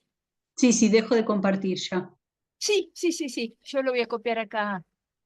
Ahí va una primer Porque parte que pueden copiar mientras, ustedes. bueno, mientras vos haces esto, quería saber, escuchar un poco a la gente, ver si hay preguntas, si hay comentarios, qué les pareció el texto, si se nota la relación con lo que estuvimos hablando. La verdad que este texto de los Hechos de los Apóstoles, eh, y justo en este tiempo, acá habla del bautismo, de la necesidad, de la alegría, y justo en este tiempo que estamos en un tiempo de celebración, ascensión, estuvimos celebrando la ascensión de nuestro Señor Jesucristo el pasado jueves. Bueno, lo recordamos este domingo con todas las personas, las congregaciones, las iglesias, y ahora próximamente vamos a estar celebrando Pentecostés, y hermoso texto elegido para, para esta pequeña introducción, para este pequeño análisis, pero es hermoso, la verdad que es muy profundo, y podríamos estar mucho tiempo justamente haciendo esto, el análisis, y bueno, y la interpretación, porque la necesidad, bueno, de pedir el bautismo, del lugar, del agua, o sea, hay muchos lugares a donde nos puede llevar este texto y que nos podemos quedar a analizarlo. Y luego, bueno, esa alegría, que siguió el camino con mucha alegría. Así que bueno, personalmente es muy enriquecedor todo. Gracias, Caro.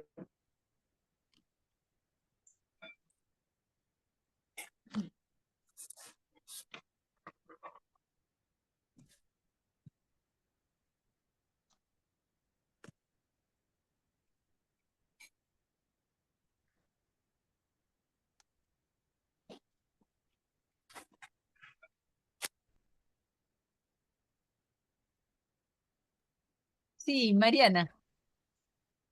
¿Qué tal? Buenas noches, mucho gusto.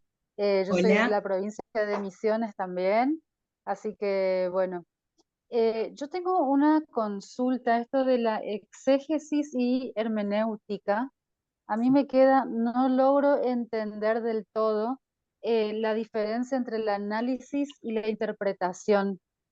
Se me hace que la brecha es muy pequeña entre uno y otro, y que el análisis enseguida lleva a dar una interpretación al texto que se lea. Entonces, no logro entender exactamente en qué se basa o cómo se diferenciaría cada una de estas partes. Buenísima pregunta, Mariana. Para eso tenés que hacer el curso. Perfecto, nos vemos. No. Te voy a contestar, por Sí. supuesto. No, la idea es que es verdad lo que vos decís. A veces es muy sutil la diferencia entre exégesis y hermenéutica. Y en la medida en que uno va haciendo exégesis, que va haciendo análisis, ya va interpretando, ¿no? Porque si yo elijo mirar determinadas cosas, dejo de lado otras, ¿no? Yo, en mi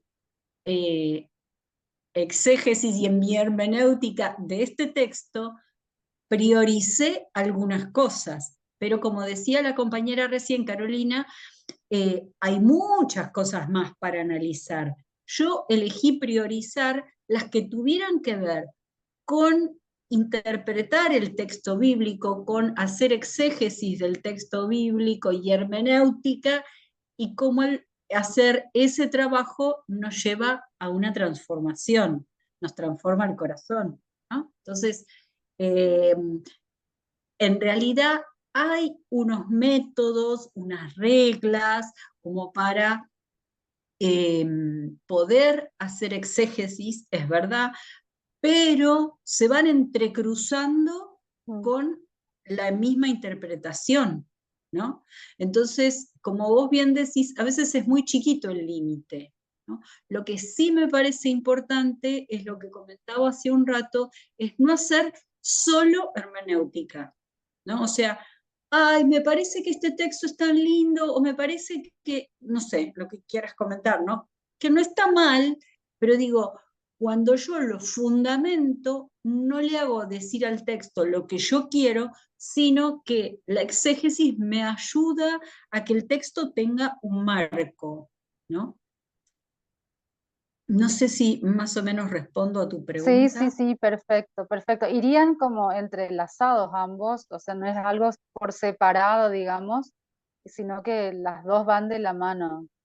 ahora sí, Exactamente. Viste que había como una flechita que una y otra, exacto, bueno, esa era la sí, idea, ¿no? Yo las perfecto, tendría que haber hecho girar, claro, porque sí, la una no se entiende sin la otra y cada una necesita la otra, ¿no? claro, claro, sí, sí, sí, sí, sí, ahora sí me quedó claro. Pero ahora Buenísimo. viene la reacción de la profesora de Antiguo Testamento, y te voy a decir Apa, otra cosa. apa. Sí. Si ustedes miran, vuelven al texto del etíope, ahí es mucho más fácil ver la diferencia entre la exégesis y la hermenéutica. ¿Por qué? Porque el etíope está leyendo un texto de Isaías de varios siglos antes.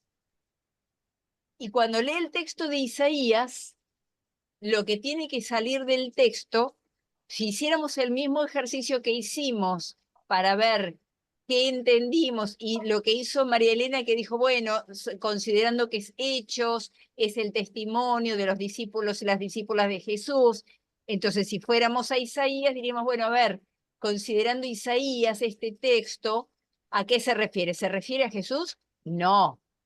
Isaías no podía ver 5 siglos más adelante o 7 siglos más adelante a Jesús. Se refería a alguien de su propia situación, de quien no tenemos muchos datos, pero no estaba pensando en Jesús.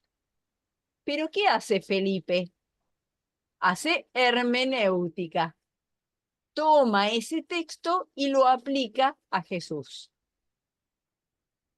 Entonces ahí sí se ve la diferencia.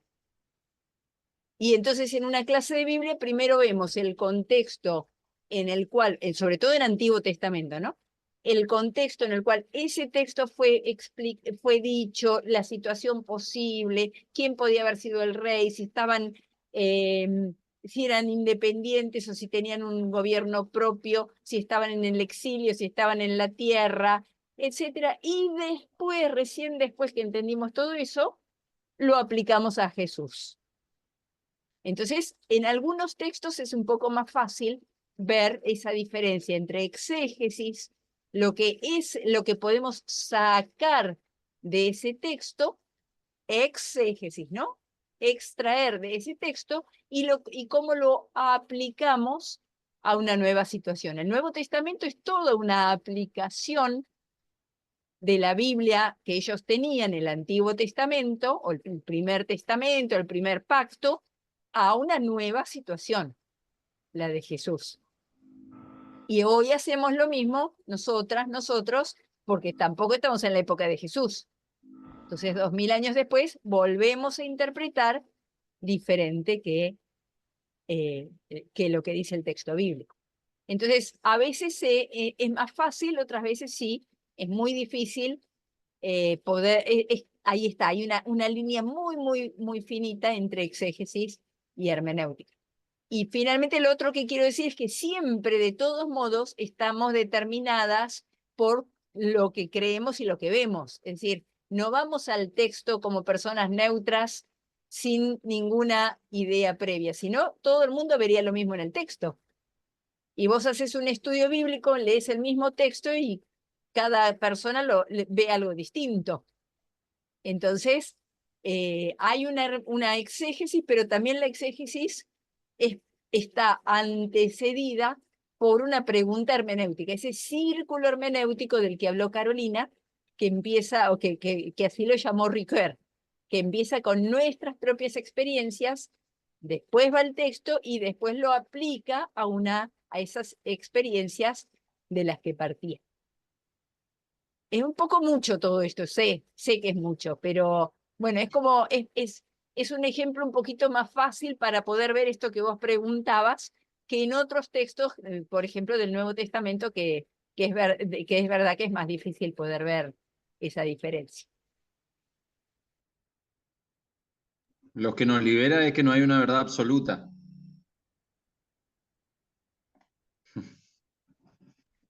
Hay autores que dicen que hay tantas interpretaciones como personas que leen el texto bíblico. ¿No? Entonces, porque vos lo vas a aplicar a tu realidad, y como decía Mercedes, la pregunta con la que vos vas al texto es distinta de la mía, es distinta de la de Carolina, de la de Mariana, de la de María Elena, de la de Jorge, etc. Entonces digo, cada uno va con sus propias preguntas, cada comunidad, cada iglesia, cada grupo humano va con sus propios interrogantes, y el texto uno va encontrando las fisuras, que después, bueno, también tendremos que ver eso, ¿no? Cuáles son las fisuras que tiene el texto y cuáles son las interpretaciones tradicionales y cuáles son las que nos dicen hoy, ¿no? Es un tema apasionante el de la interpretación. Así que bueno, tenemos mucho camino por andar.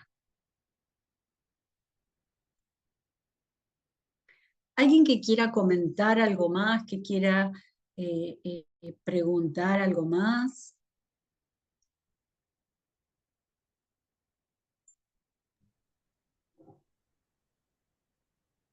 Sí, disculpa, una pregunta. Sí.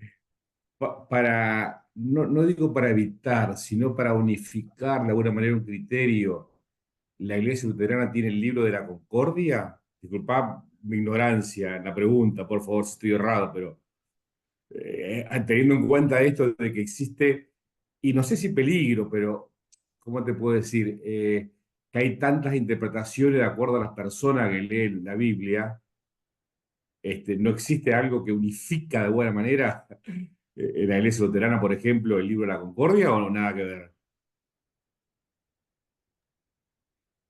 A ver, Pastoras queridas.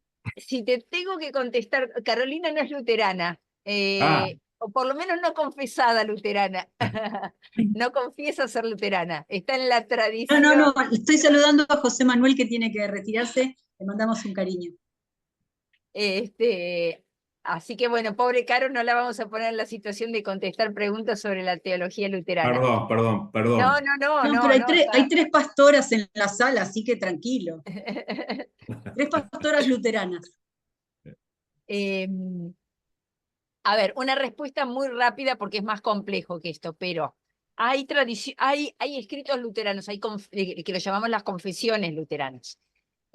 Los catecismos de Lutero, la confesión de Augsburgo, el libro de la Concordia, que no todas las iglesias luteranas reconocen, pero no son libros específicamente bíblicos, no son específicamente bíblicos.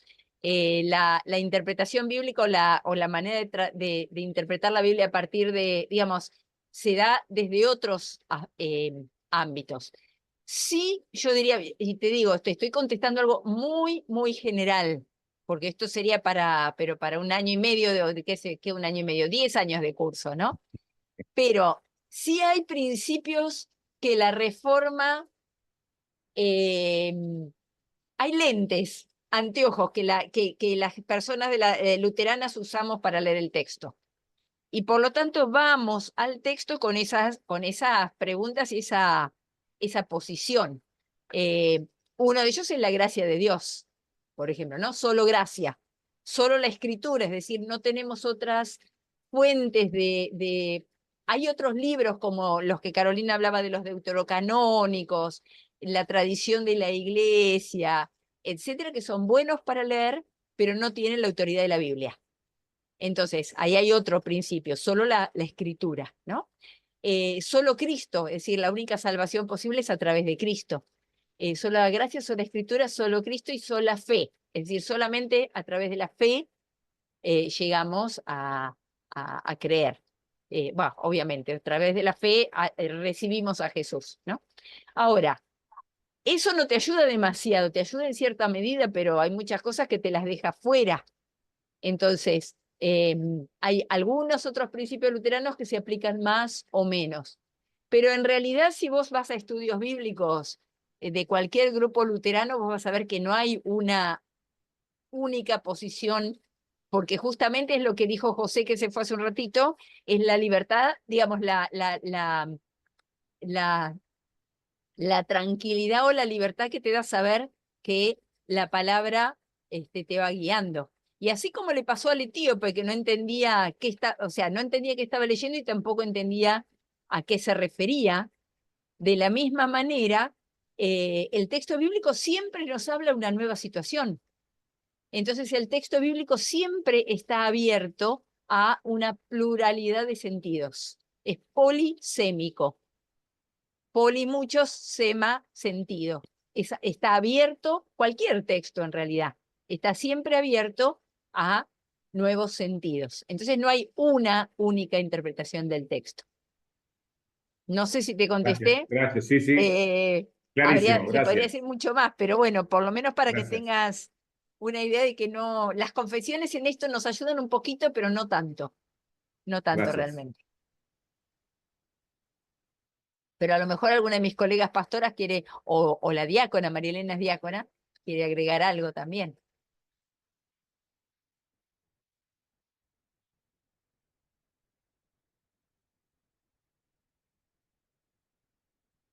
Bueno, estamos ya sobre la hora de cierre.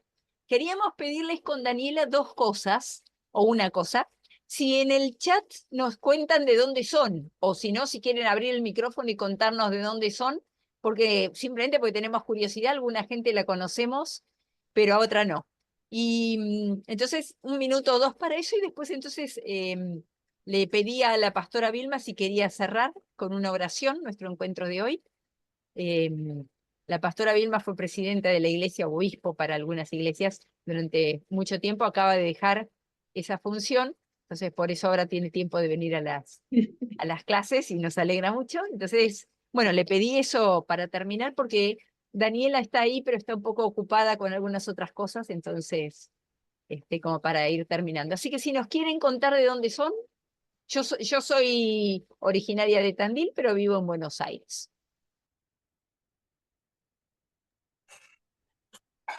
Carolina Bendorado, Misiones. Mariana, también de Misiones, de un pueblo muy chiquito que se llama Ruiz de Montoya. Somos Mirna y Miguel, de Caseros, de Buenos Aires, provincia de Buenos Aires. De la provincia de Buenos Aires, de Lomas de Zamora. De Posadas, Misiones, yo soy León.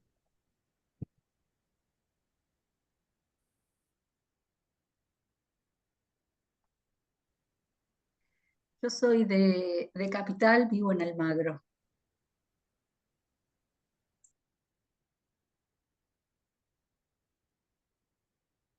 Soy Graciela, también soy de Buenos Aires y ahora estoy viviendo en San Telmo.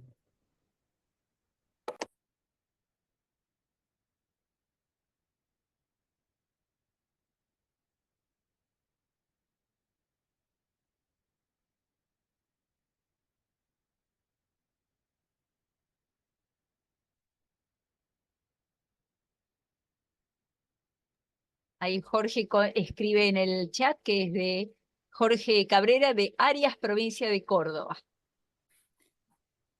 Y María Elena Parras de Oberá, Misiones.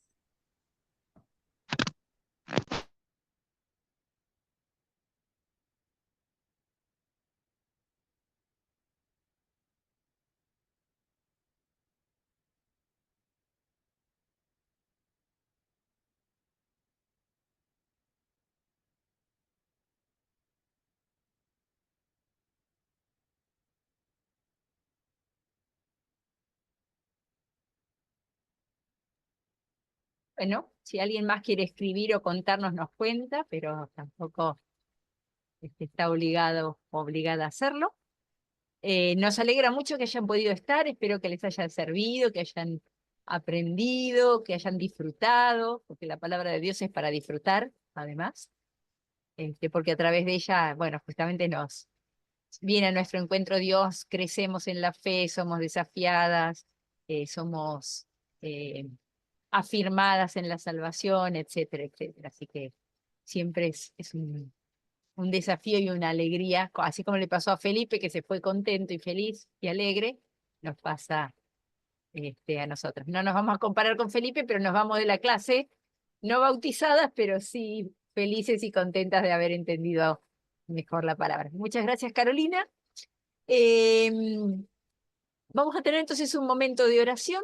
Ustedes están todas en nuestras listas, me imagino, si recibieron el link, así que seguirán recibiendo las invitaciones para distintas actividades y cuando puedan y quieran, nos alegra mucho. Y el último chivo, los primeros sábados de cada mes, Carolina y yo tenemos un grupo de estudio bíblico por Zoom, con un link diferente que el de hoy, pero también por Zoom, a las 5 de la tarde. Son encuentros de 2 horas, estamos mirando el Evangelio de Juan, y son gratis. Así que, y no hace falta ni inscribirse, ni venir siempre, vienen cuando pueden y quieren y les interesa. Simplemente, bueno, se perderán el hilo del Evangelio de Juan, pero nada más. Así que, si tienen dudas, nos escriben para que les pasemos el link, o lo buscan en las redes, que también lo tenemos, y con todo gusto, cuando quieran y puedan, los esperamos, las esperamos con mucha alegría.